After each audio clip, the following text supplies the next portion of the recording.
Hi guys, Paul at Black Box Vacuums here. One of the questions we get asked all the time is how easy is it to change out the motor in a black box vacuum pump? Well, it's a very straightforward process, very easy. Thought we'd do a little video today to show you just how easy it is. So let's get started. First thing you want to do is to grab a few tools. Don't need very many for this, just a 5/32 Allen key. You can have that on an impact driver as well, like I do here. Also going to need a 7/16 inch socket with a long extension and also a 5/16 socket. That's it. That's all the tools you need. First step is going to be to remove this back cover here. So let's show you how to do that. One thing we want to remind you is before we remove this back cover, make sure the unit is unplugged so there's no shock hazard. So in order to remove this rear cover, you'll notice there's some Allen headed bolts here around the perimeter. We're going to want to take those out. Also, you'll notice that these on the bottom edge are kind of sitting down into the base a little bit hard to get to. So what we're going to want to do is raise up the unit out of the base just a little bit so we can take those out. You can either raise the unit, slide it up so it sits on this lip here, or you can just take a little small block of wood, lift up on the end like this, kind of stick it in there a little bit so it holds that up. You want to do that on both sides so that the unit is up where you can get them all out. Once those are up, we'll just take our Allen key and we want to loosen those up. I like to loosen these here center on the top just so that they continue to hold while we take the remainder of them out. That way it doesn't fall down on us. So we'll just take all these out, set them aside.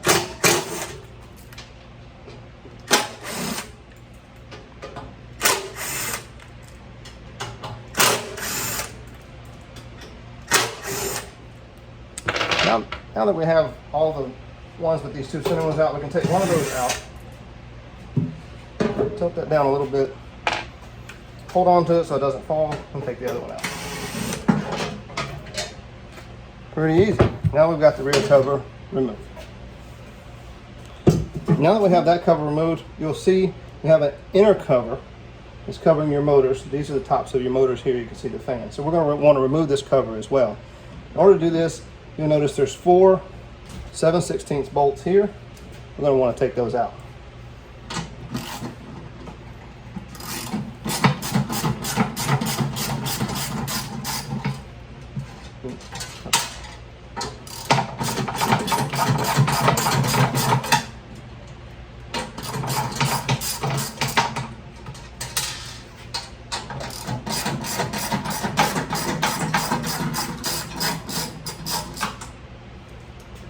And one more.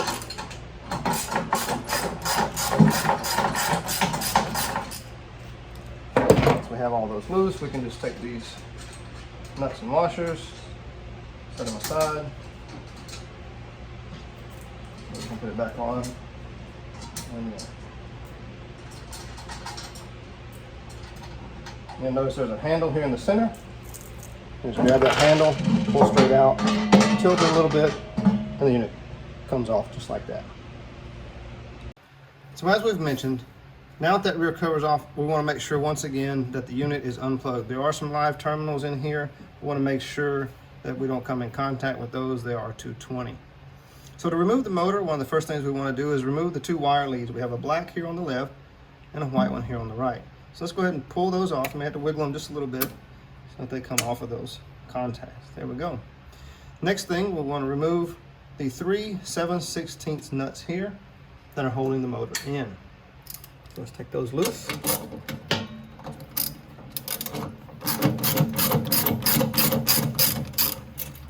Just take that nut off, set it down in there. You'll notice there's a couple of ground straps that are on the motor. We're just going to stick those out of the way for a second. We'll put those right back on when we put the new motor in.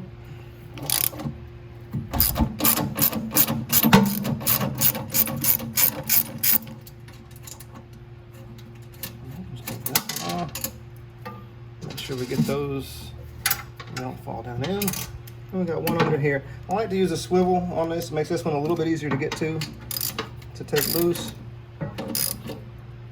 It's kind of behind this brush just a little bit, so take that one out. Being careful not to hit that brush.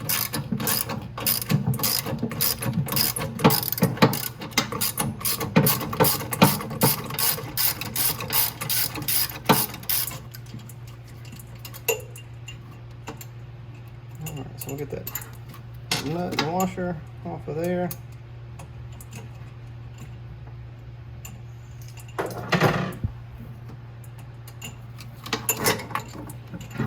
And when the motor just sort of slides right out, you have to twist it a little bit and lift the exhaust boot here out of the exhaust hole on the bottom. So that's it. The motor is out. This is our motor. Now we do have this exhaust boot. We'll have to transfer that over to the new motor, and we'll show you how to do that. Now that we have our new motor ready to slide back in place, it's good to note that we want to be sure before we put that motor in that nothing has entered into the vacuum chamber that caused the failure. Maybe any kind of metal debris, any kind of wood debris from the cutting process that has entered into the vacuum chamber. Good way to do that is to shine a light down in this hole, or you can also stick a vacuum, a little small vacuum down in there, suck that out, anything that might be in there. As well as on the bottom of the unit itself, if we were to lay this over on this front, there's access plate. So if you see something in there you can't get out with a vacuum, you can flip it up, remove that access plate, and get in there with your hands and clean that out. This is a little bit small to get in with your hands. All right, so now let's install our new motor. So to install our new motor in place, we want to take that exhaust boot that we had taken off earlier and drop it right down in the exhaust hole there. Then we'll take our clamp, set right over top of that like that. Then we'll take our new motor and we'll just simply line it back up onto the studs that it came off of, and that's like that. Next step will be take our ground wire and want to put it back on one of the studs there. Grab a washer, that there, and start one of our locking nuts on there. We're going to repeat that process for every one of the mounting studs. Ground wire, washer, and a nut. And on the bottom, just the washer and the nut. All right, now we want to tighten those down all the way so our motor is firmly mounted in place.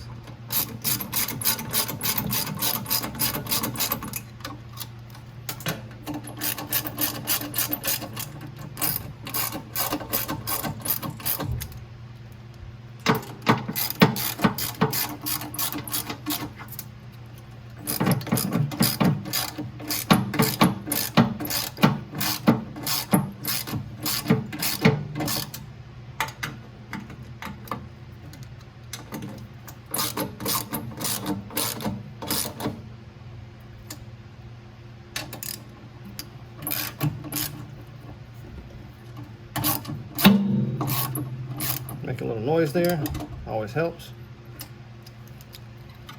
And once we have all three of these really good and tight, then we can reconnect our wire leads on the side.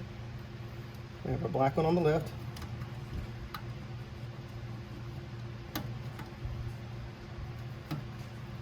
and our white one on the right. Okay, last thing is to raise our exhaust boot. I'll pull that all the way up onto the horn to the bottoms out over here on this side. Hold the clamp there where we can get to it. And then take our 5/16 socket. Just give that a good tightening. And again, we want to tighten this up pretty firm. This rubber does get soft over time. We don't want that exhaust boot to slide down on us. So once we get that tightened up,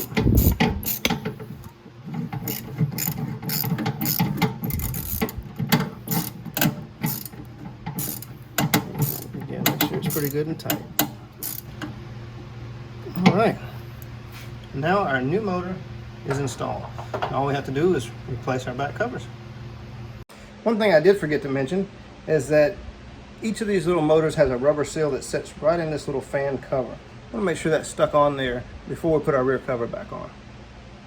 Now that we got the rear cover up in place, let's just take our washers, stick them back on the studs, like that.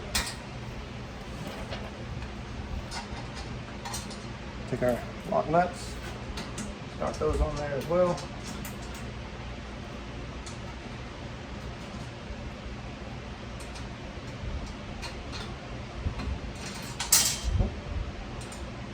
And there is a little bit of adjustment to this plate. It can go up and down a little bit, and that's just so that you can line these holes up over top of these motors evenly.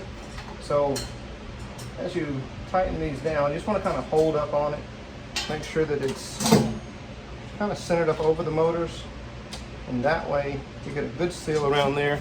We're not tightening this down very tight. We just want to tighten it down until it makes contact with those seals. It's simply to direct the air over top of the motor. So just tighten it down a little bit.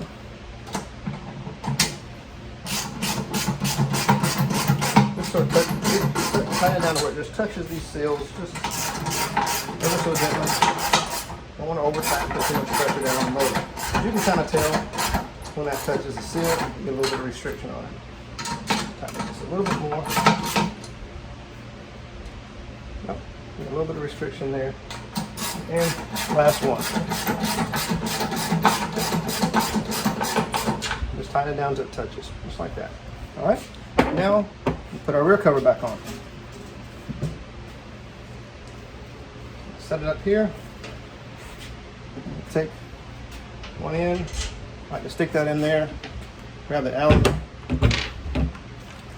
raise up this one corner and get it started.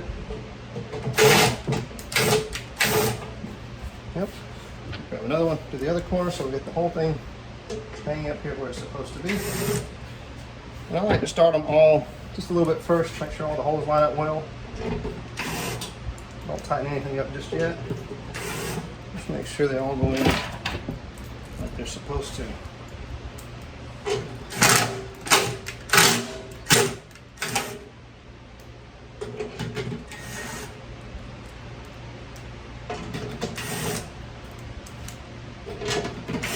Very straightforward.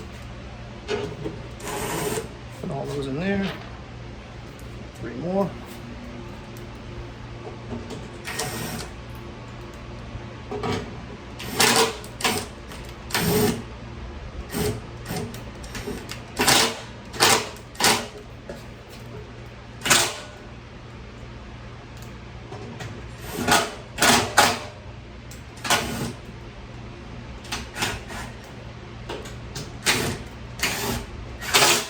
Tighten everything down now. Get it all started.